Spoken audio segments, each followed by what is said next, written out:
بسم اللہ الرحمن الرحیم۔ السلام علیکم ورحمۃ اللہ وبرکاتہ۔ جس شخص کو الرجی ہو اس کے لیے اعتکاف میں نہانے کا حکم۔ مثلاً اعتکاف میں گرمی کی وجہ سے مسجد سے باہر نکل کر معتکف کے لیے ٹھنڈک حاصل کرنے کی نیت سے غسل کرنا جائز نہیں، اس سے اعتکاف فاسد ہو جائے گا۔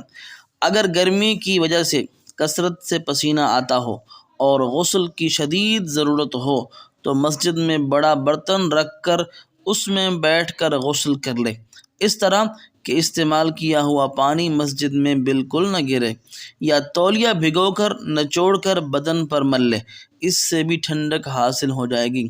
اس سلسلے میں مسجد انتظامیہ پورٹ ایبل واش روم کا انتظام بھی کر سکتی ہے کہ اسے مسجد کے اندر رکھ دیا جائے اور پانی مسجد سے باہر گرے، لیکن شدید ضرورت کے بغیر اس کے استعمال کی عادت نہیں ہونی چاہیے، اور جہاں مسجد کے آداب اور تقدس کے پامال ہونے کا اندیشہ ہو وہاں پورٹ ایبل واش روم کا استعمال سے اجتناب کیا جائے۔ حاصل یہ ہے کہ ٹھنڈک کے لیے غسل کی نیت سے مسجد سے باہر نکلنا معتکف کے لیے جائز نہیں۔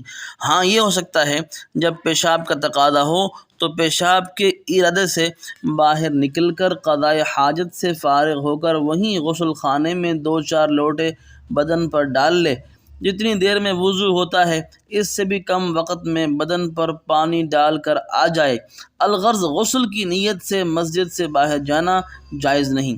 طبعی ضرورت کے لیے تو بدن پر پانی ڈال سکتے ہیں، لیکن اس دوران صابن وغیرہ کے استعمال کی اجازت نہیں، کیونکہ اس میں وضو سے زیادہ وقت صرف ہوگا۔